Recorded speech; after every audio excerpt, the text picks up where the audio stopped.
2025년부터 우리 지갑에 직접적인 영향을 주는 세금 제도가 아주 크게 바뀝니다. 정부가 무려 10년 만에 가장 큰 규모의 세금 개편안을 내놨는데요. 한쪽에서는 세금을 더 걷어서 나라 살림을 챙기고 다른 한쪽에서는 세금을 깎아서 경제를 살리겠다. 어떻게 보면 서로 좀 다른 두 가지 목표를 동시에 담고 있습니다. 도대체 무엇이 어떻게 바뀌는 건지, 그리고 왜 하필 지금인 건지, 오늘 저와 함께 이 복잡한 세금 이야기의 핵심만 쏙쏙 뽑아서 하나하나 짚어보겠습니다. 시작부터 숫자가 엄청나죠? 약 8조 2천억 원. 이게 바로 정부가 이번 세금 개편을 통해서 더 거두려고 하는 돈입니다. 2010년 이후에 가장 큰 규모의 사실상 증세인데요. 글쎄요, 지금 이 시점에 정부는 왜 이렇게나 큰 돈이 필요해진 걸까요? 이 복잡한 얘기를요, 제가 딱 5단계로 나눠서 알기 쉽게 설명해 드릴게요. 먼저 왜 지금인가? 이 질문부터 시작해서 정부의 목표와 구체적으로 바뀌는 내용, 그리고 전문가들의 쓴소리까지 들어볼 겁니다. 그리고 마지막으로 가장 핵심적인 질문을 함께 고민해 보겠습니다. 자, 그럼 첫 번째 질문입니다. 왜 하필 지금일까요? 도대체 무엇이 정부를 이렇게 큰 세금 개편으로 이끌게 된 걸까요? 가장 큰 이유는 뭐니 해도 돈 문제입니다.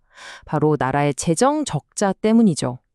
코로나 이전 30년 동안 GDP 대비 평균 1.2% 수준이었던 적자가요, 최근 5년 사이에는 무려 4.4%까지 치솟았습니다. 한마디로 나라 살림에 아주 커다란 빨간 불이 켜진 겁니다. 그런데 말이죠. 이 재정 적자가 그냥 하늘에서 뚝 떨어진 게 아닙니다. 더 큰 문제들이 쌓이고 쌓인 결과물인 거죠. 우리나라의 잠재 성장률은 점점 떨어지고 저출생, 고령화는 갈수록 심각해지고 있잖아요. 게다가 예전에 세금을 깎아줘서 들어올 돈은 줄었는데 복지나 국방처럼 써야 할 돈은 계속 늘어만 가고, 바로 이 복합적인 위기가 이번 개편을 불러온 진짜 배경인 겁니다.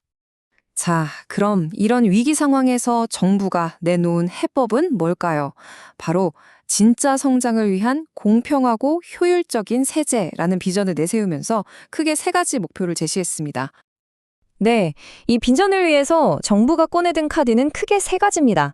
첫째는 뭐냐? AI 같은 미래 산업을 팍팍 밀어줘서 경제 강국으로 도약하자는 거고요. 둘째, 우리 서민과 중산층 지원을 늘려서 민생을 안정시키겠다, 이거죠. 그리고 마지막으로 어쩌면 가장 중요한 건데요. 바로 나라 곳간을 다시 든든하게 채우겠다, 즉 세입 기반을 넓히겠다는 겁니다. 자, 그럼 이제 가장 궁금해하실 부분이죠. 그래서 도대체 뭐가 어떻게 바뀌는 걸까요?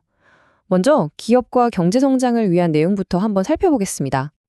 정부의 계획을 뜯어보면요, 역시 미래 먹거리에 힘을 싣는 모습이 보입니다.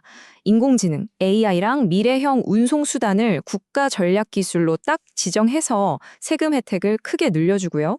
요즘 정말 핫하죠? K컬처의 심장인 웹툰 제작비에도 세액공제를 새로 만들어줍니다.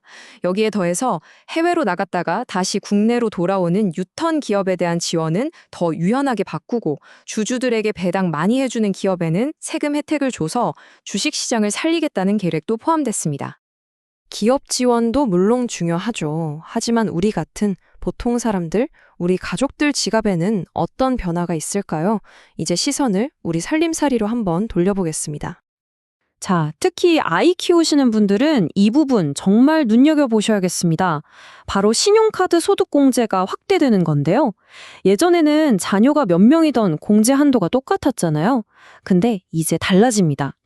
예를 들어서 연소득이 7천만 원 이하인 가구라면 자녀가 1명일 때는 공제 한도가 350만 원으로, 2 이상이면 400만 원까지 늘어납니다.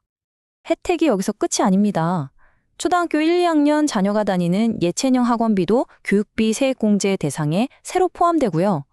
월 20만 원까지 세금을 매기지 않던 보육수당이 있었는데 이게 가구당에서 자녀 1명당 기준으로 바뀌어서 다자녀 가구는 혜택이 훨씬 커지는 거죠. 또 주말 부부처럼 따로 사는 맞벌이 부부도 이제는 각자 월세 세액공제를 받을 수 있게 됩니다. 자, 지금까지 정부가 발표한 계획을 쭉 살펴봤는데요. 꽤 그럴듯해 보이죠? 하지만 전문가들의 생각은 조금 다를 수도 있습니다. 지금부터는 좀 더 날카로운 분석과 우려의 목소리를 한번 들어보겠습니다. 한국조세재정연구원, 그러니까 우리나라 조세 정책을 연구하는 대표적인 국책 연구기관이죠. 여기에 계신 오종현 선임 연구위원의 말이 아주 의미심장합니다. 일부 개편안은 바람직한 정책 방향과 거리가 있어 보인다. 이 한 문장에 사실 앞으로 나올 비판의 핵심이 다 담겨 있다고 볼 수 있어요. 가장 뜨거운 감자가 뭐냐? 바로 법인세 인상입니다. 정부는 세금을 더 걷어야 하니까 법인세율을 다시 1%포인트 올리겠다는 입장이지만 전문가들은 이러면 큰일 난다고 걱정하는 거죠.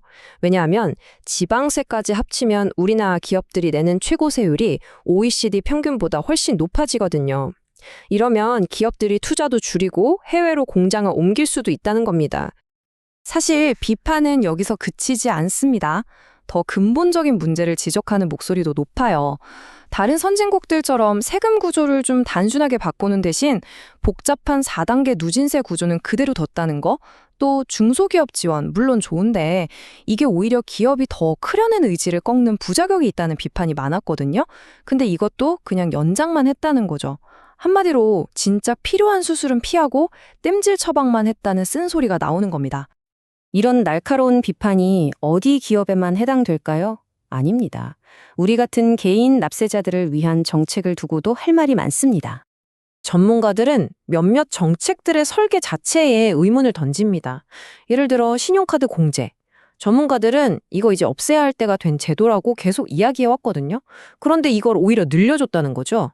또 예체능 학원비 지원은 이게 교육비 지원이라는 원래 취지랑은 좀 안 맞지 않냐. 차라리 양육비 지원으로 따로 해야 하는 거 아니냐는 지적이에요. 고배당 정책도 마찬가지입니다. 투자자가 아니라 기업이 배당을 많이 할지 말지 결정하는 거잖아요. 그러니까 정책 효과가 너무 불합실하다는 겁니다. 자, 이제 정말 마지막입니다. 이 모든 정부의 계획과 전문가들의 비판을 관통하는 가장 핵심적인 질문은 뭘까요? 그건 바로 서로 다른 두 개의 목표 사이에서 벌어지는 아슬아슬한 줄타기라고 할 수 있습니다. 이게 바로 이번 세제 개편안이 가진 딜레마입니다. 말하자면 이런 거죠. 한 손으로는 세금을 더 걷어서 텅 빈 나라 곳간을 채우려고 하고요. 다른 한 손으로는 세금을 깎아주면서 가라앉는 경제를 살려보겠다는 시도인 셈입니다. 결국 모든 논의는 이 질문 하나로 모아집니다. 세수 확보와 경제 성장. 과연 정책 이단자들은 이 두 마리 토끼를 한 번에 잡을 수 있을까요? 이 어려운 균형 잡기의 결과에 우리 경제의 미래가 달려 있다고 해도 과언이 아닐 겁니다.